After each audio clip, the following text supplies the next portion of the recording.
Okay, we're talking to Dorset County Council leader Angus Campbell.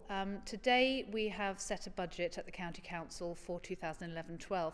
Can you tell me a bit about the process that's brought us here? Because it's a very difficult budget, difficult funding situation. Can you just take us through the kind of things we've had to go through to get here? We've been at this for some time, but we didn't know the details of the budget or the cuts for some time. So almost 12 months we knew that something pretty dramatic was in the pipeline. It became more dramatic as we went forward. So we'd had a certain amount of savings sort of sorted out when it came to the autumn. But when the announcement was made by Mr. Pickles in the centre, it was quite clear that the front loading was very big. We had some hope because a lot of barracking had got in to try and change the front loading so we could have a more even spread.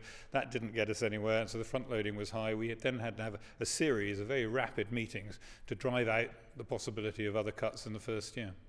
So we're looking at £31.1 million in the first year, aren't we? And then further savings beyond that. And that's unavoidably affecting some frontline services, isn't it? Yes, about 30% of the money being saved is going to have to come from frontline services.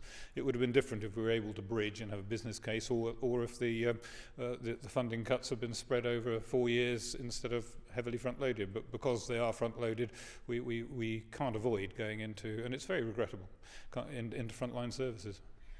But I think we're looking to work with communities much more to share the responsibility for some of these services now, aren't we? Well, yes, we talk about the big society, and it's not necessarily a popular term, but working with others is something that we've been opening up over a period of time. It's very important. And today we were talking about lollipop patrols, for instance, and I don't think it's at all unreasonable in the circumstances that we find ourselves in. In other words, we had to find this £31.1 million in 1 year, which puts a huge pressure on the County Council and those people who have all sorts of essential services, that we should go to the schools and to parents and to other local authorities like towns and boroughs and ask them to negotiate with us, to engage with us, to see how they can assist. We all produce the uniforms, we'll produce the equipment, we'll produce the insurance, we'll produce the training. That's hugely important.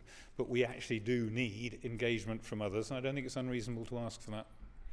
So we're looking to share the responsibility with communities and ask them to do their bit really now. But it doesn't end this year, does it? Obviously we have savings to find in future years as well, so this is an ongoing process. Absolutely, and okay, the heavy hit is in the first year. Financially, that can be quite a good thing, but if you can manage it, because you make the savings in the first year, that actually eases the amount of savings you have to make in the long term. But it's hugely difficult for us to do and keep some of our essential services going.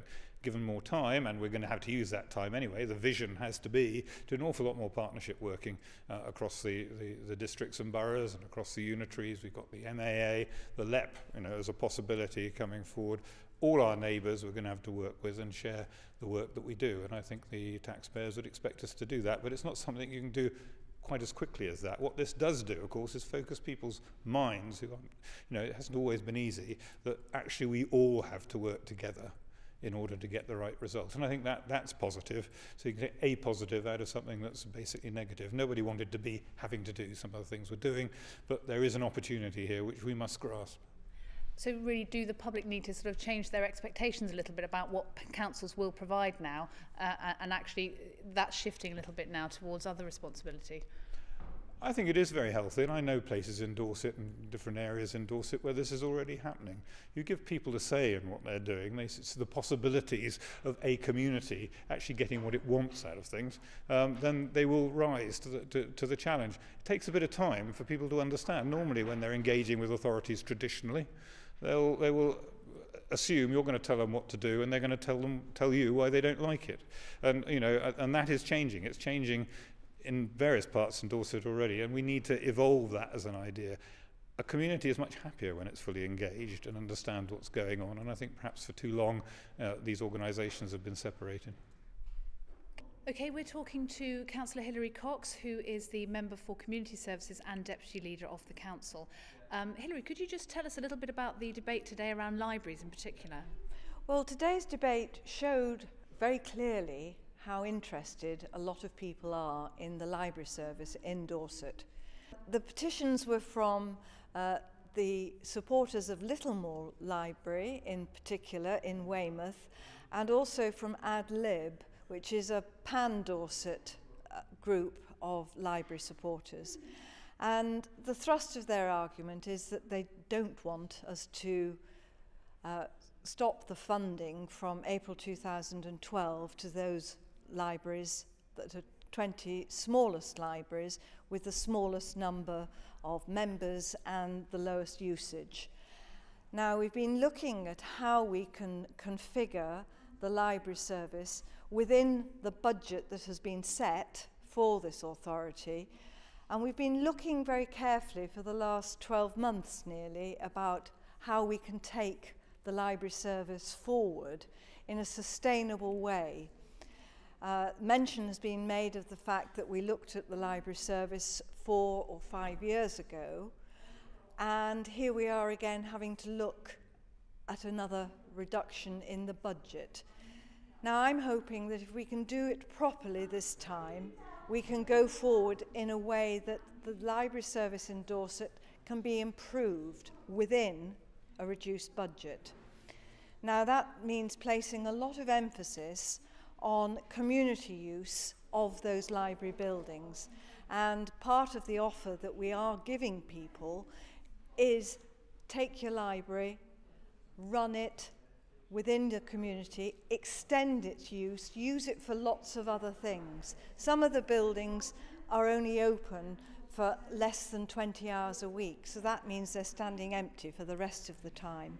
And we think that by asking the communities what they want and how they think they could run a library, we will be able to support them to do that.